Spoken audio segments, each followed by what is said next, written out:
नमस्कार, स्वागत है आपका अपनी क्लासेज में। और अपने वॉइस यूज करें एक्टिव से पैसिव यानी पैसिव से एक्टिव, दोनों वॉइस वर्षा करना होता है।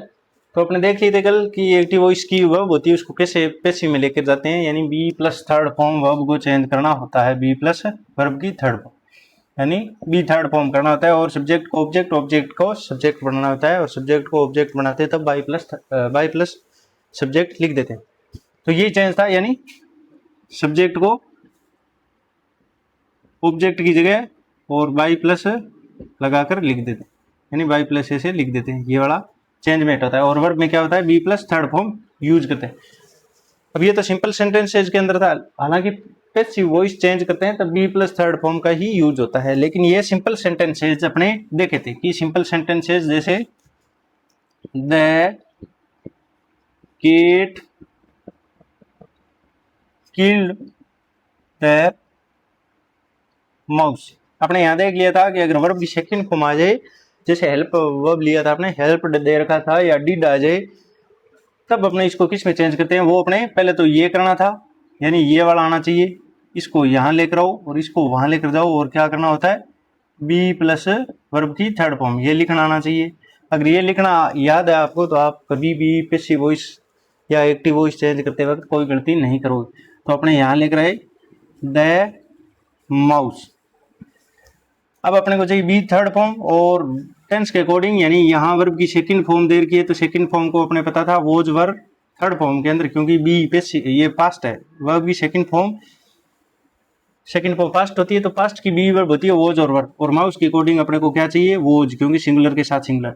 तो द माउस वोज, और वर्ब की थर्ड फॉर्म किल्ड ही होती है, किल की। तो द माउस वोज किल्ड, और अब वहां इसकी जगह आ गई, और कोई वर्ड दे नहीं रखा है तो उसको बाई लगाओ और सब्जेक्ट को ऑब्जेक्ट बना के लिख दो। तो इस प्रकार चेंज करना था। ये तो था एक्टिव वॉइस के अंदर, और ये है पैसिव वॉइस के अंदर। आपको ऐसे भी करवा सकता है, पैसिव देके आपको एक्टिव भी पूछ सकता है। तो अपने को पता है वोज थर्ड फॉर्म आ रखा है, यानी बी प्लस थर्ड फॉर्म आ रखा है, इसका मतलब was verb plus third form आता है, वो सेकंड फॉर्म या डिड के बाद उसको चेंज करते हैं तब आता है। तो इसको अपने सेकंड फॉर्म में चेंज करके इसे एक्टिव वॉइस बना सकते हैं। ये तो था सिंपल सेंटेंसेज जिसके अंदर अपने कैसे चेंज करते हैं। इसके अलावा कुछ सेंटेंसेज अलग भी होते हैं, यानी वॉइसेज कितने टाइप के सेंटेंसेज के अंदर चेंज किया जा सकता है। जैसे एक तो सिंपल सेंटेंस हो गया, सिंपल के अंदर यानी कि एसरेटिव। एसरेटिव का मतलब एक तो सिंपल जो नेगेटिव, और एक एफर्मेटिव, दो टाइप के सेंटेंस हो गए दोनों, यानी नोट भी दे सकता है, विदाउट नोट भी दे सकता है। तो एक नंबर ये हो गया। दूसरा होता है इंटेरोगेटिव।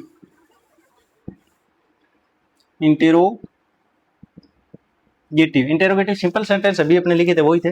इंटेरोगेटिव के अंदर वो सेंटेंसेज होते हैं जो या तो WH वर्ड से, यानी दो प्रकार के इंटेरोगेटिव होते हैं, वो तो अपने जानते होंगे, WH वर्ड से शुरू होते हैं वो वाले, और एक होता है जो हेल्पिंग वर्ब से शुरू, HV से शुरू होने वाले। जैसे अपने WH वर्ड से यूज करके देखें, जैसे why is he eating this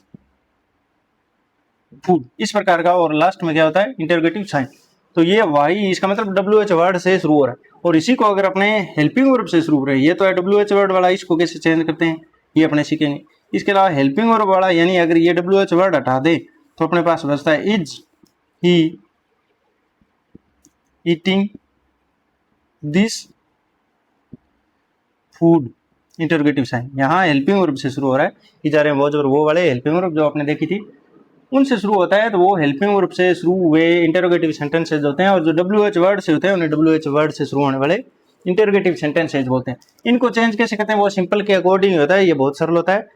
सिर्फ और सिर्फ वही वर्ब चेंज करनी होती है और कुछ नहीं। और ये सब्जेक्ट होता है, उसको ऑब्जेक्ट, और ऑब्जेक्ट को सब्जेक्ट बनाना होता है, और बाई लगाकर लिखना होता है, कुछ नहीं, वो अपने आगे देखेंगे। तो ये होते हैं इंटरोगेटिव सेंटेंस, जो दो टाइप के होते हैं, उसको चेंज कैसे करते हैं वो भी देखेंगे अपने आगे। थर्ड के अंदर आता है इंपेरेटिव सेंटेंसेस। इंपेरेटिव सेंटेंस है। इंपेरेटिव सेंटेंस भी दो प्रकार के होते हैं, एक तो जो ऑब्जेक्ट के साथ होते हैं और एक विदाउट ऑब्जेक्ट होते हैं। यानी एक तो ऑब्जेक्ट वाले होते हैं जिनके साथ ऑब्जेक्ट होते हैं, विद ऑब्जेक्ट, यानी अपने लिखते हैं विद ऑब्जेक्ट, और एक विदाउट ऑब्जेक्ट।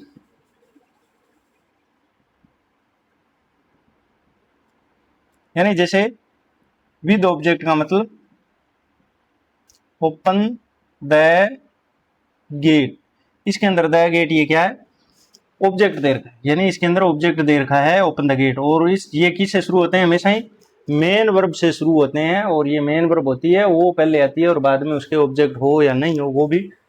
जैसे विदाउट ऑब्जेक्ट का मतलब अपने यहां लिख दें कम हेयर, यहां कम के बाद कोई ऑब्जेक्ट नहीं है, ऑब्जेक्ट अपने को पता है नाउन या प्रोनाउन बनता है, तो नाउन यहाँ दे नहीं रखी। अब कोई कह दे हेयर, वो ऑब्जेक्ट का काम करे, तो हेयर अपने ऐसा कुछ पढ़ा नहीं था, तो यहाँ हेयर एक एडवर्ब का काम करे जो कम वर्ब को मॉडिफाई करे।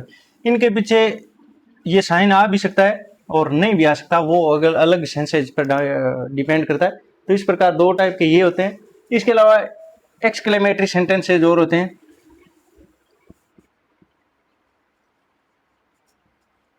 एक्सक्लेमेटरी यानी एक्सक्लेमेटरी जैसे व्हाट ए ब्यूटीफुल गर्ल, इस प्रकार के सेंटेंसेज आ सकते हैं। उनको कैसे चेंज करते हैं, या ब्राउ, अलास, ओ ये वाले लिख के दे दे, जैसे ओह, अलास, इस प्रकार के वर्ड लगा के, या ब्राउ या व्हाट ए ब्यूटीफुल गर्ल, इस प्रकार के वर्ड लगा के दे दे, उन्हें एक्सक्लेमेटरी सेंटेंसेज बोलते हैं। उनको कैसे चेंज करते हैं। इनके अलावा एक ऑप्टेटिव सेंटेंसेज और होता है जो इंपेरेटिव के अंदर ही पढ़ लेते हैं अपने, लेकिन कुछ किताबें अलग से भी लिख देती है। तो ऑप्टेटिव जो ब्लेस बताए, यानी इच्छा बताए, विश बताए, वो वाले वो सारे के सारे क्या है ऑप्टेटिव होते हैं। इंपेरेटिव का मतलब ऑर्डर, रिक्वेस्ट, कमांड, ये वाले। इसके अलावा इसमें विश ब्लेस भी होती है, लेकिन स्पेशल विश और ब्लेस या कर्स को पढ़ने के लिए अपने ऑप्टेटिव यानी कर्स बताने के लिए, शराब वगैरह या ब्लेस वगैरह बताने वाले के लिए उसे ऑप्टेटिव सेंटेंसेज बोलते हैं। तो उनको कैसे चेंज करते हैं, ये इतने ही टाइप के होते हैं। एग्जाम में ज़्यादातर ये तीन ही टाइप के पूछे जाते हैं, चाहे इंटेरोगेटिव हो, चाहे इंपेरेटिव हो, चाहे सिंपल, यानी जो सिंपल सेंटेंस दे दिया। जैसे अभी अपने देखे थे the cat killed the mouse, ये सिंपल सेंटेंस था। जैसे the cat killed the mouse, ये सिंपल एसरेटिव हो गया, पॉजिटिव हो गया यानी अफर्मेटिव हो गया। और इसी को अगर नेगेटिव बनाए तो अपने क्या लिखेंगे, the cat did not kill the mouse. इसके अंदर भी क्या है, यही पास्ट के अंदर ही है, क्योंकि डिड प्लस फर्स्ट फॉर्म आता है। डू, डज, डिड के बाद हमेशा फर्स्ट फॉर्म आती है, क्योंकि ये खुद ही सेकंड फॉर्म का काम करिए। तो डिड नॉट किल का मतलब ये सेकंड फॉर्म है, यानी तो सेकंड फॉर्म या डिड वाले को अपने किस में चेंज करते हैं, was were plus third form में, तो वो बी प्लस थर्ड फॉर्म आनी चाहिए अपने को। तो ये सिंपल दो प्रकार के आ सकते हैं। सिर्फ और सिर्फ नोट लगाने के लिए अपने को हेल्पिंग वर्ब चाहिए, क्योंकि नोट एडवर्ब होती है वो अकेली नहीं आती। तो इस प्रकार अपने ये दो प्रकार के हो गए। इंटेरोगेटिव में भी दो प्रकार के हो गए, और इंपेरेटिव के अंदर विद ऑब्जेक्ट और विदाउट ऑब्जेक्ट, जो अलग अलग कमांड बताते हैं, ऑर्डर बताते हैं, रिक्वेस्ट बताते हैं, ये अलग अलग टाइप के होते हैं, वो अपने देख लेंगे। एक्सक्लेमेटरी जो वो अलास, ब्राउ, यानी वो सस्पेंस क्रिएट करे, सरप्राइज वाले, वो एक्सक्लेमेटरी सेंटेंसेज होते हैं। और ऑप्टेटिव, कर्स, ब्लेस वाले, विश बताने वाले सेंटेंसेज, उनको चेंज कैसे करेंगे वो अपने आगे की क्लासेज में देखेंगे। तब तक बने रहे, लाइक शेयर सब्सक्राइब करें, और अच्छे तरीके से एक ही क्लास के अंदर अपन सारा कन्फ्यूजन दूर कर लिया, और आगे की क्लासेज में इनको कन्वर्ट करना सीखेंगे। तब तक बने रहे, थैंक यू।